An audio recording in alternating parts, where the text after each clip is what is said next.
ఈయన అంటాడు the writing on the wall అని సజ్జల రామకృష్ణ. ద రైటింగ్ మీకు ఎలా కనపడతాయి? మీరు మత్తులో ఉన్నారు, అధికార మత్తులో, డబ్బు మత్తులో, ఎప్పుడు ఎక్కడ పోనీ పరిస్థితి. ప్యాలెస్ వదిలితే మీకు మత్తు ఎలా దిగుతుంది? ప్రతివాడు మీకు భజంత్రీలు కొట్టడం. సో పెత్తందారులు పెత్తందారులు అటు ఉన్నారు, పేదలు నిర్ణయించారు ఏమని, బాబు మాకు స్వేచ్ఛ కావాలి. ఫ్రెంచ్ విప్లవం, సౌభ్రాతృత్వం, బ్రదర్హుడ్ పోయింది. మీరు ఒక కమ్యూనిటీకో ఒక వర్గానికో ప్రాధాన్యత ఇచ్చారు. అక్కడ ఫ్రెంచ్ విప్లవంలో లిబర్టీ, ఈక్వాలిటీ, ఫ్రెటర్నిటీ, సౌభ్రాతృత్వం, సమానత్వం, స్వేచ్ఛ, సమానత్వం, సౌభ్రాతృత్వం మీద ఫ్రెంచ్ విప్లవం నడిచింది. అదే వాతావరణం ఇక్కడ ఉండింది ఈ ఎలక్షన్స్ లో. అదే విధంగా ప్రజలు స్పందించి ముందు మాకు కావాల్సింది ఆయన అక్కడ బ్యారికేడ్లు ఎత్తేసారు జగన్మోహన్ రెడ్డి గారి ఇంటి వద్ద. స్వేచ్ఛ వాయువులు పీల్చుకుంటున్నారు. ఇప్పుడు చంద్రబాబు నాయుడు గారు కూడా నేను వెళ్ళేటప్పుడు 1 నిమిషం 2 నిమిషాలు ఏదో చూడండి కానీ ఊరికే ప్రజలను ఇబ్బంది పెట్టి పవన్ కళ్యాణ్ గారు మీరు ఇందాక చెప్పారు ప్రజల్లో దిగడం, ఇది కోరుకుంటున్నారు ప్రజల ముందు. తర్వాత నిజమైన అభివృద్ధి ఇగో ఇప్పుడు ఒక్కొక్కటి బయటపడుతున్నాయి. ఈ ప్యాలెస్లు ఏంది, ఈ కథ ఏంది, ఈ ఫండు, స్త్రీలు, డ్వాక్రా మహిళల గగ్గోలు, తర్వాత అంగన్వాడీల దగ్గర నుంచి అప్పుడే వాళ్ళను అడగదొక్కారు. అంగన్వాడీలు మీకు తెలుసు, టీచర్లు, అయ్యా వ్యవస్థలు వాళ్ళు విజ్ఞాపనలు కానీ వాళ్ళు ఏమైనా కష్టాలు చెప్పుకోవాలని అనుకుంటారు. ఇప్పుడు మీరు బాగుంటే ఛానల్ బాగుంటుంది, ఆయన బాగోగులు చూసుకుంటే కెమెరామెన్దే, మీరుంటేనే ఛానల్ బాగుంటుంది. సో విద్యార్థులకు ఏదో మేము అనవసరంగా బైజూస్ యాప్ ఇచ్చాము, అది స్కాము, అది తర్వాత తేలుతుంది. ఇప్పుడు ఎందుకు ఇచ్చారా అనవసరంగా? ముందు చేయాల్సింది విదేశీ విద్యలు, విద్యార్థుల జీవనాల్లో మార్పు, వేధించడానికి టీచర్లను బిల్డింగ్లు కట్టమని యాప్లు ఇచ్చి 2 గంటలు బిజీ వాళ్ళు. బైజూస్ యాప్లు ఇంగ్లీష్ మీడియంలో అనడం, తర్వాత అదేదో ట్యాబ్స్ ఇచ్చాడు. ట్యాబ్స్ ఒక 8th క్లాస్ స్టూడెంట్స్కి ఫ్రీగా ఇచ్చారండి అది ట్యాబ్లు. ఆ కంట్రోల్డ్ అట్మాస్ఫియర్, ఆ వాతావరణం ఎలా ఉండాలంటే దానికి ఒకరు కంట్రోల్ ఉండాలి. టీచర్ అనేవాడు దానికి ఒక ఆజమాయిషి ఉంటే తప్ప ఎవడంటే వాడికి ట్యాబ్లు ఇచ్చేసే పిల్లలు దాన్ని ఇప్పుడు దుర్వినియోగం అవుతున్నాయి. దానిలో హుక్ అయిపోయి పల్లెటూళ్ళల్లో అబ్బా ఈ ట్యాబ్లు ఇచ్చేసి మా పిల్లలు చెడిపోతున్నారు మీరు అడగండి.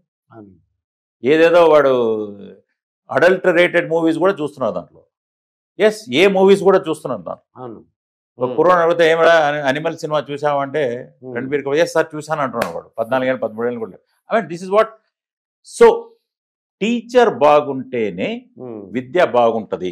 దట్ ఈస్ ది గురువు బాగుండాలా, విద్య బాగుంటుంది. ఆ అవగాహన లేనివాడు. వ్యవస్థ అంటే ఇదేనండి. పోలీసులో కానిస్టేబుల్ దగ్గర నుంచి పోలీస్ వ్యవస్థ బాగుంటేనే శాంతి భద్రతలు బాగుంటాయి. అంటే నచ్చిన డౌట్, మీ పోలీస్ డిపార్ట్మెంట్ కాబట్టి సరే ఈ ఒకరిని అరెస్ట్ చేయమని అన్నారు, అక్రమ కేసు పెట్టుకున్నారు, వీళ్ళు వద్దని చెప్పరా సార్? వీళ్ళు చెప్పాలా? అదే ఇందాక అన్నాను కదా, ఎందుకు చెప్పాలి? అది రఘురామకృష్ణరాజు గారు కేసు కానీ చాలా మంది అండి, ఒకటి పేరు ఒకటి దాన్ని ఇప్పుడు మా పోలీస్ వ్యవస్థ తర్వాత ఐఏఎస్ వ్యవస్థ దేశంలోనే టాప్లో ఉన్నాం ఒకప్పుడు. ఇప్పుడు దిగజారం. ఎందుకు అంటే మేము కూడా ఐజీగా చేసాం. కొంచెం అధికార పార్టీకి ఎలా ఉంటుందంటే, బాబు మా వాడిని కొంచెం తొందరగా సార్ ఎక్కువ రోజులు ఇది కాకుండా కొంచెం ఇంట్రాగేషన్లు కొంచెం అట్లా చూసి కేసులో 302 మర్డర్లు అంటే 307 పెట్టి 324 పెట్టి తర్వాత తగ్గించండి కేసుల తీవ్రత ఎవడు చేయడు. కొంచెం తొందరగా పంపండి సార్, కొంచెం ఏదో చేయండి, కొంచెం ఏదో అన్నం తినిపించండి, ఇలాంటివి ఏదో ఉంటాయి. కానీ వీళ్ళు చేసేది ఇదేంటండి, నిందాక చెప్పాను, నిర్బంధం ఎలాగా? ప్రతిపక్షం లేకుండా చేయాలి. 24 గెలిస్తే 29 ఇక చంద్రబాబు నాయుడు గారు తర్వాత పవన్ కళ్యాణ్, చంద్రబాబు గారి ఒక ఏజ్ ఒక 79 ఎంత అవుద్ది, ఇంకా తర్వాత మళ్ళీ ఆయన పుంజుకోవడం కష్టము. ఇదే థియరీతో మనం local bodies elections if you see 1919లో వస్తే తర్వాత లోకల్ బాడీస్ ఎలక్షన్ అన్ని వన్ సైడ్ అయిపోయాయి. ఎందుకు? ఆ విధంగా వాళ్ళు పుంజుకోలేకపోయారు, ఇంకా అయిపోయింది అనే లెవెల్లో వీళ్ళు. అంటే నేను అనేది పోలీస్ ఆఫీసర్లో పోలీస్ ఆఫీసర్లు కానీ ఐఏఎస్ కానీ వాళ్ళు నిధుల చెప్పాలి. దుర్వినియోగం దగ్గర నుంచి అక్రమ కేసులు పెట్టడం వరకు బాధ్యులు వాళ్ళు చెప్పాలా.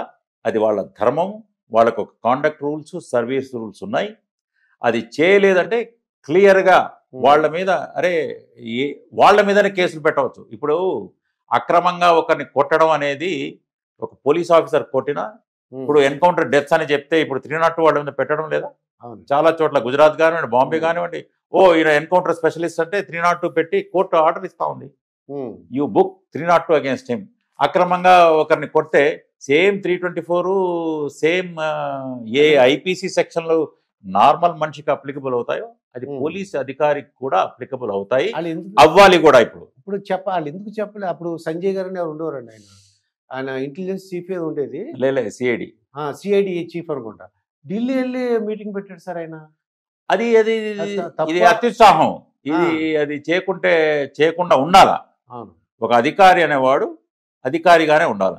ఏముంటుందంటే ఐపీఎస్లో ఇది చేయలేముంటే వేరే ఇప్పుడు వీఆర్కు పోతారు, ఉంటారు, ఏముంది. మీ తల ఎత్తుకొని మీరు ఒక అధికారిగా ఉండగలరు. ఇప్పుడు తల దించుకోవడం కాకుండా చట్టపూరితమైన చర్యలు కూడా మిమ్మల్ని వెంటాడతాయి.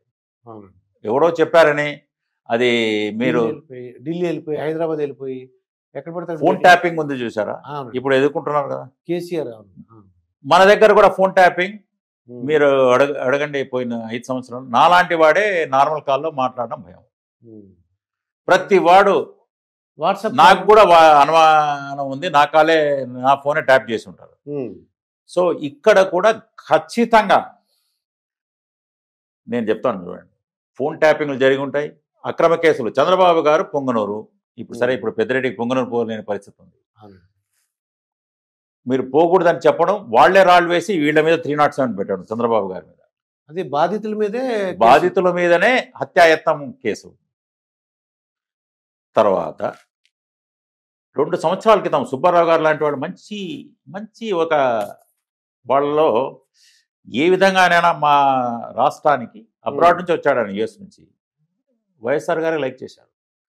మా నైపుణ్య స్కిల్ డెవలప్మెంట్ సెంటర్స్ పెట్టి మంచి కోచింగ్, నైపుణ్యాభివృద్ధి చేయాలా మన ఆంధ్రప్రదేశ్ యువతకు వాళ్ళకి అనేది పిల్లలు.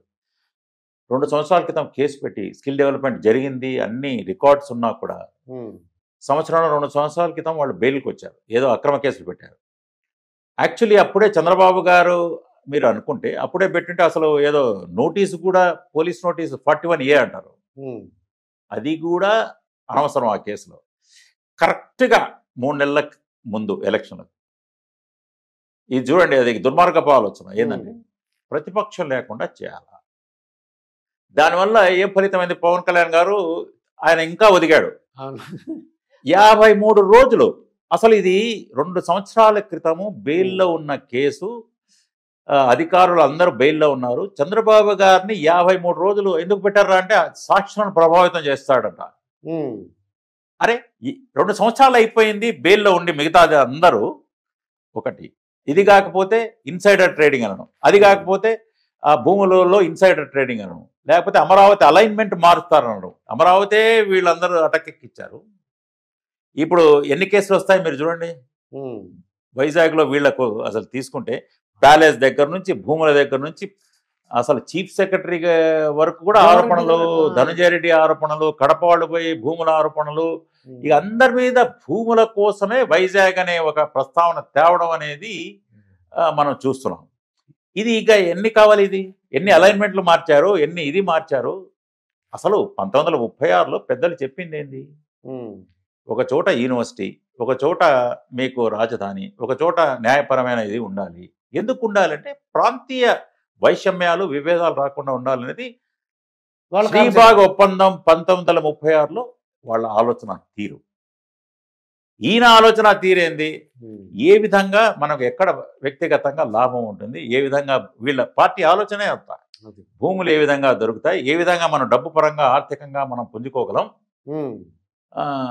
ఏ విధంగా మనం ఎలక్షన్స్ గెలవగలం అన్నది వీళ్ళ ఆలోచన.